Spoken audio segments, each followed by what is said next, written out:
Satu, halo semuanya ya Beb ya? Bareng-bareng. Halo semuanya gitu. Ya. Satu, dua, tiga.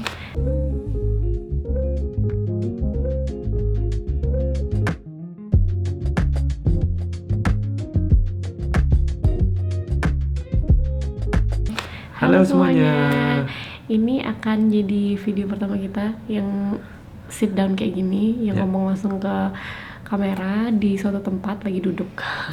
Di video kali ini kita akan ngebahas tentang why we choose this hotel. Jadi seperti yang mungkin teman-teman udah pada tahu, kemarin setelah kita balik dari Belanda, kita harus karantina dulu selama 8 hari. Terus kita milih hotel ini, kita pengen jelasin kenapa, dan mungkin kita cerita juga fasilitasnya, sama sedikit cerita-cerita juga tentang detail-detail dan cerita kita mengenai karantina di Jakarta. Jadi kita berangkat dari Amsterdam, dari Belanda. Kebetulan karena kita di sana udah 3 bulan dan visa Alana sudah selesai, jadi mau nggak mau kita harus pulang ke Indonesia. Sebenarnya sih kalau kita dikasih pilihan, kita prefer untuk stay di Belanda karena kan di Indonesia coronanya lagi naik-naiknya dan karantina harus 8 hari. Kalau dulu kan baru 5 hari. Kita sih harapannya mungkin sebulan 2 bulan lagi bakal nggak perlu karantina. Tapi ternyata karena visa Alana tidak bisa diperpanjang, jadi mau nggak mau kita harus pulang. Jadi kita pulang dari Belanda naik pesawat Singapore Airlines. Kita 12 jam di pesawat. Mungkin bisa dicek di video di sini. Kemarin kita 12 jam ngapain aja di pesawat. Jadi kita transit di Singapura. Setelah transit di Singapura, kita terbang ke Jakarta. Begitu nyampe di Jakarta, langsung harus sudah ada reservasi hotel dan kita nggak boleh kemana-mana. Jadi langsung nyampe di hotel. Jadi itu kita udah pilih hotel ini sebelum kita nyampe di Jakarta. Sebenarnya ada 2 pilihan untuk mau karantina di mana. Yang jelas harus 8 hari.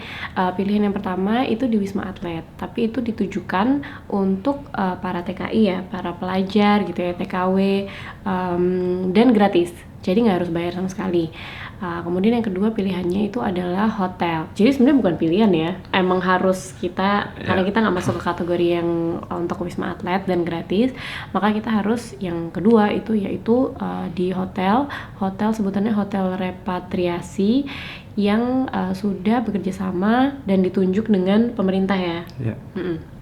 Nah, hotel ini salah satunya. Itu sebenarnya ada 2 pilihannya. Kamu bisa udah mulai ngubungin sebelum kamu mendarat, udah bisa ngubungin hotelnya, atau sebenarnya pilihan kedua, kamu bisa begitu mendarat langsung cari, pas keluar itu ada banyak booth hotel. Jadi bisa ada 2 cara, tapi kita karena pengen lebih aman, pengen sesuai kamar ekspektasi, jadi kita ngebook dari Belanda.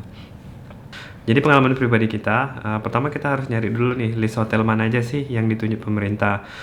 Itu bisa nanti cek di link di bawah. Itu lumayan updated sih. Aku lihat ada list yang keluar bulan Januari, bulan April, bulan Juli. Jadi make sure kalian dapat list yang terakhir. Mungkin alasannya karena teman-teman pernah dengar cerita tentang hotel yang nakal, yang PCR dijadiin positif.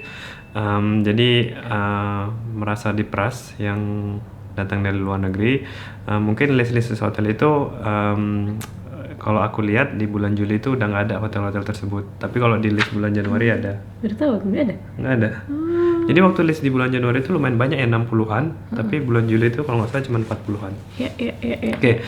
Jadi next step-nya kalian harus di list dari pemerintah itu ada nomor WA. Nomor WA yang kalian hubungi, langsung kontak personnya. Jadi tiap hotel tuh ada, mereka nyebut namanya paket repatriasi. Jadi biasa kalau kamu WA, Mas boleh minta paket repatriasinya nggak? Biasa mereka udah ngirimin kayak screenshot atau PDF yang udah ada dipaket-paketkan. Nah, di paket ini apa aja yang kamu dapat? Paket-paket itu biasanya meliputi 2 kali PCR test, terus laundry, terus makan 3 kali. Sekarang udah semuanya harus makan 3 kali dan dari hotel, karena udah nggak boleh nerima paket atau delivery makanan dari luar sama sekali. Dan tentunya tinggal selama 8 hari 7 malam, itu termasuk paketnya. Jadi untuk teknis PCR-nya, begitu kamu nyampe di hotel, kamu PCR sekali, dan nanti di PCR lagi hari ke-7. Kalau hari ke-7 PCR-nya negatif, nanti hari ke-8 kamu dapat surat clearance dari Satgas Covid, dan itu bisa kamu pakai untuk melanjutkan perjalanan selanjutnya. Di kita mau ke Bali. Dari 10 hotel yang aku hubungin, aku bakal link di bawah, ada link Google Dokumen. Di situ aku udah compile harganya berapa aja dan dapatnya apa aja. Nah, karena kita berdua, kita nyarinya paket untuk couple. Jadi ada biasa paket 1 orang, paket 2 orang.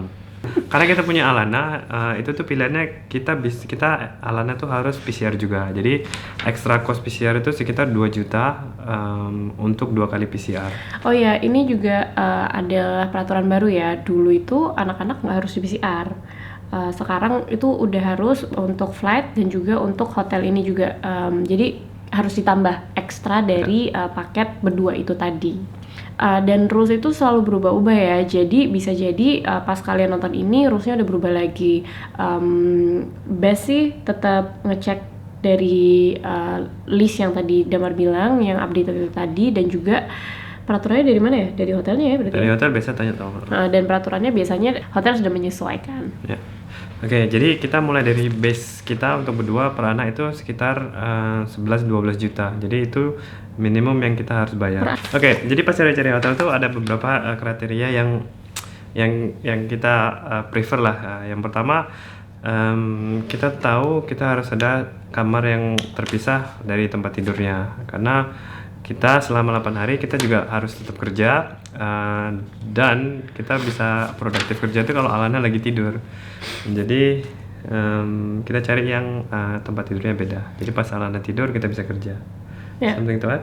Ya, atau kalau misalnya Damar lagi ada meeting siang-siang gitu, kita bisa pindah ke kamar yang lain, karena lumayan lumayan challenging ya kalau misalnya ada di satu ruangan, ada meeting, ada anak-anak gitu, pastinya kan dia nggak mungkin disuruh diem kan. Gitu. Jadi ada kebebasan lah di situ, dan kita bisa lebih produktif, Lara juga bisa main, dia bisa jalan dengan space yang cukup luas. Ya, kriteria yang kedua itu ya mungkin kita nyari ruas yang mungkin lebih dari 50 meter persegi ya.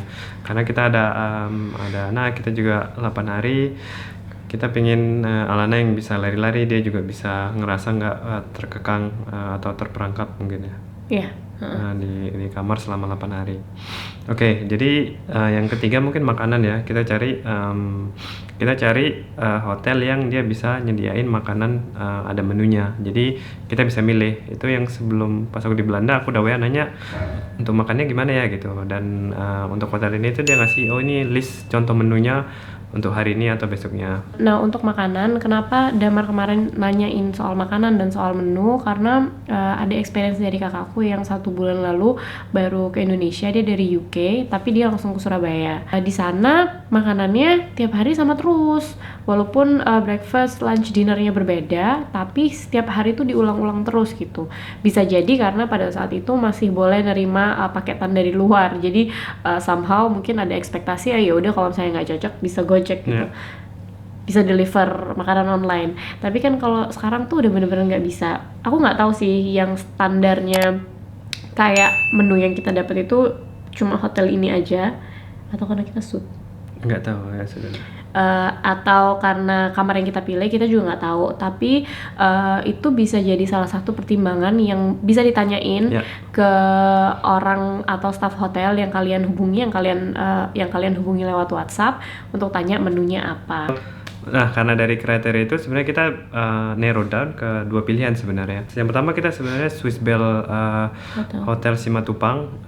Di situ dia ada 2 kamar yang kita suka, yaitu kamar suite-nya ada 2, studio suite sama premier suite kalau nggak salah. Nah, di 2 kamar itu ada terpisah ruang tidurnya. Tapi pas kita hubungin ternyata mereka udah full untuk jadwal tanggal kita. Swiss Bell Hotel itu tuh masuknya ke bintang 3 sebetulnya. Tapi dari yang ditawarkan cukup encouraging buat kita untuk tertarik dan untuk tanya lebih lanjut. Tapi sayangnya udah penuh.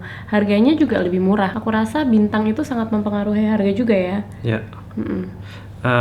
Dan karena itu udah penuh, kita jadinya pindah ke hotel ini, Novotel Mangga 2. Dari aku hitung-hitung di Novotel Mangga 2 ini harganya lebih mahal, tapi untuk ruangannya jauh lebih besar. Jadi in the end yang kita bayar untuk harga per meter perseginya itu lebih murah. Nah, untuk harganya sendiri yang di sini kita ngabisin harga base-nya berdua itu 16 juta tanpa anak, dan karena kita tambah Alana dia PCR 1,8, jadinya jatuhnya sekitar 18 juta. Dan untuk perbandingan yang di Swiss Bell Simatupang itu kalau kita ngambil kamar itu totalnya 16 juta including PCR Alana. Kalau dari sisiku, salah satu yang jadi kriteria itu adalah bright. Jadi ada jendela dan terang gitu. Plus juga furniture yang nggak terlalu berlebihan lah ya, minimalis lah kayak gitu. Karena itu tadi kita bakal tinggal 8 hari, nggak boleh keluar sama sekali. Jadi kalau bisa sesuatu yang nyaman dan yang ada dapat matahari dari luar walaupun kita nggak bisa menghirup udara segar gitu. Nah, even Novotel Mangga 2 ini pun yang pertama fotonya ditunjukin itu cuma ada satu jendela di kamar ya. Tapi waktu itu kamu lihat-lihat. Ya, aku jadi ke website hotelnya, terus cek kamar-kamar yang lain. Terus aku ada lihat kamar yang sama tipenya tapi lebih banyak pencahayaannya. Jadi di living roomnya juga ada, terus di kamarnya juga ada. Dia terang, terus dapat matahari juga, dan rasanya tuh seger gitu walaupun kita nggak bisa membau atau menghirup udara di luar. Mungkin untuk perbandingan harganya, kenapa kita akhirnya milih yang 18 juta? Saya by no means is a small amount, it's really a big amount. Tapi kita konsiderasinya kenapa milih ini karena harapannya dengan kita di sini kita bisa produktif dibanding dengan bayar 12 juta yang minimum, tapi kita di satu kamar dan kita nggak bisa kerja, kita nggak bisa bikin video, nggak bisa meeting juga karena it will be hard ya kalau misalnya ada di satu tempat. Semuanya terjadi rungkep di situ. Jadi kita begitu nyampe langsung tanda tangan segala macam, ngasih surat pernyataan kalau kita nggak bakal kemana-mana. Habis itu kita masuk ke kamarnya. PCR dulu. Oh ya, sorry. Kita tanda tangan, ngisi form, terus ke PCR. Habis itu kita antar di kamarnya. Begitu nyampe, ruangannya seperti ini. Jadi in short ada ruang living room, ada minibar sama meja makan, ada meja kerja, terus masuk ada kamar mandi, ada bathtubnya, ada standing showernya, terus sama kamar yang ada king bednya. Jadi pretty spacious. Nah, lanjut untuk kasih detail apa aja yang kita dapat di Novotel Mangga 2 dengan pilihan kamar kita. Nah, itu dapat paket yang 2 kali PCR tes untuk 2 orang plus 1 untuk Alana 2 kali. Terus dapat itu breakfast, lunch, dinner dan juga snack jam 4. Laundry sehari per orang 3 baju, jadi kalau untuk kita per orang 6 baju. Nah, kalau ditanya nih ibu-ibu pasti pengen tahu ya, cukup atau enggak 6 baju? Cukup nggak cukup, bisa dicukup-cukupin karena kan kita sama anak ya, jadi sebenarnya kalau dihitung-hitung ya nggak cukup gitu, tapi kita nggak selalu ganti baju kalau misalnya bajunya selalu bersih. Kalau bajunya bersih, terus yang aku masukin ke laundry itu yang barang-barang yang besar gitu, jadi celana kita atau baju kita gitu. Tapi kalau yang kayak celana dalam atau bajunya Alana, aku kucek sendiri di kamar pakai sabun bayinya dia, terus aku jemur karena dapat matahari jadi bisa kering. Terus selalu dapat update amenities, coffee, teh gitu selalu diupdate, padahal sebenarnya juga nggak habis. Oh ya, tisu, peralatan kamar mandi kita juga dapat lagi, sikat gigi kayak gitu-gitu, walaupun kita nggak pakai, jadi ya kita sendiriin aja barang-barang yang kita nggak pakai. Sehari dapat 2 botol 1,5 literan aqua, jadi air tuh juga nggak akan kurang insyaallah. Dan mungkin snacknya ada dapat Pocari Sweat, Coca-Cola, sama jus buah, sama chips. Apa sih chips? Sama Pringles. Mungkin satu lagi, kemarin karena pas di resepsi tahu kita bawa bayi, mereka nawarin kalau misalnya kita perlu susu atau popok bisa minta tolong mereka untuk dibelikan, nanti kita tinggal ganti uangnya. Nah, untuk makanannya karena kita bisa milih menu-menunya lumayan ekstensif, kita bikin separate video. Di situ kita nge-review apa aja yang kita makan selama karantina. Kalau penasaran bisa dilihat ya, nanti kita linknya taruh di bawah ya, sama di atas juga. Jadi kamu satisfied nggak? Kamu puas nggak dengan pelayanannya? Apa yang kurang? Apa yang paling kamu suka highlightnya? Ini udah closing ya? Oke. Jadi overallnya Satu sampai 5. aku lumayan satisfied dengan service hotel. Aku bakal rate 5 actually, karena aku ngerasa Aku juga. we get what we paid for.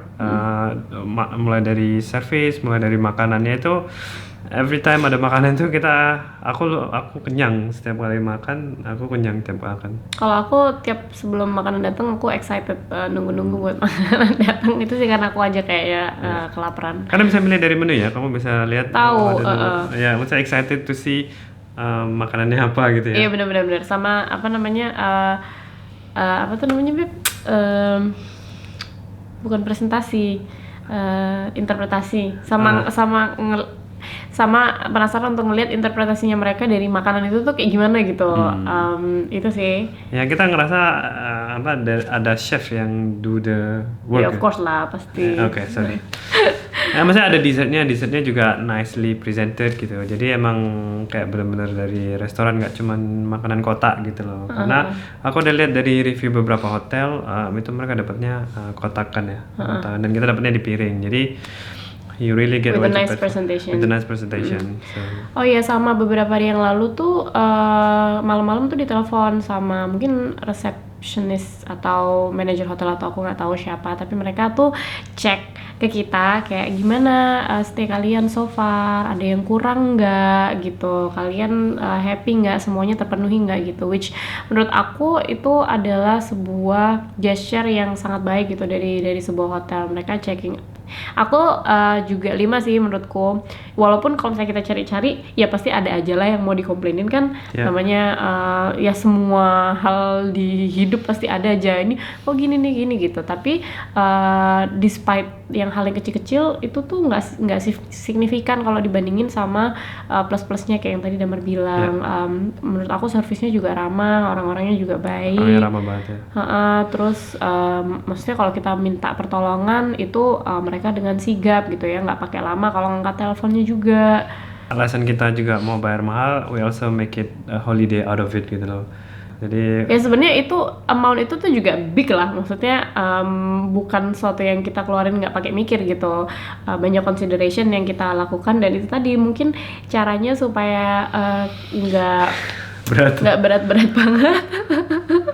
Selain kita percaya bahwa nanti akan ada rezekinya kembali, yaitu we try to make a holiday out of it. Walaupun Damar kerja juga sih, tapi at least kan we're together ya. Yeah, we don't have to cook, we don't have to Oh yeah, that's true. clean up our laundry, so that's kind of holiday on its way. Oh iya, benar-benar kayak semuanya udah ada ya gitu. Jadi dinikmati aja dari sisi itunya. Dan kalau tips mungkin ya buat yang punya anak, yang bawa anak gitu dari luar negeri, bawain mainan secukupnya. Kalau bisa lumayan banyak, karena 8 hari itu panjang dan akan ada apa ya, ya masa-masa mati gaya lah, mati gaya gitu ya. Kadang-kadang kita juga tontonin tontonan. Terus ada TV juga by the way di dua ruangannya, dua-duanya ada TV, bisa nonton Animal Planet, National Geographic, it's all there. Tapi tetap aja maksudnya mainan-mainan yang bisa dimainin bareng-bareng gitu sama orang tuanya, it would be nice untuk disiapin. Oke, mungkin videonya sampai di sini dulu. Mudah-mudahan ada manfaatnya buat teman-teman yang harus melakukan perjalanan ke Indonesia selama dari luar negeri. Terus terang sih mungkin agak berat kita karantina 8 hari dengan biayanya, tapi di sisi lain mungkin ini yang terbaik untuk kita semua. Kita nggak pernah tahu apa yang kita bawa dari luar negeri. It's the best for all of us ya, buat kita juga, buat orang-orang di sekitar kita juga. Ya, mudah-mudahan pandemi cepat selesai. Amin. Dan ya mungkin di bulan-bulan ke depan mungkin akan turun lagi kali ya harinya. Sekarang kan 8 hari. Waktu itu sempat 5 hari juga sebelum PPKM. Nanti mungkin 5 hari lagi, mungkin semakin sedikit. So hopefully it's getting better. Oke, terima kasih buat yang udah nonton. Jangan lupa stay tune ke video-video kita yang selanjutnya. Kalau pengen tahu lebih lanjut lagi tentang karantina life, kita ada video-video yang lain. Ditunggu ya. Bye. Sorry. Sorry. Okay.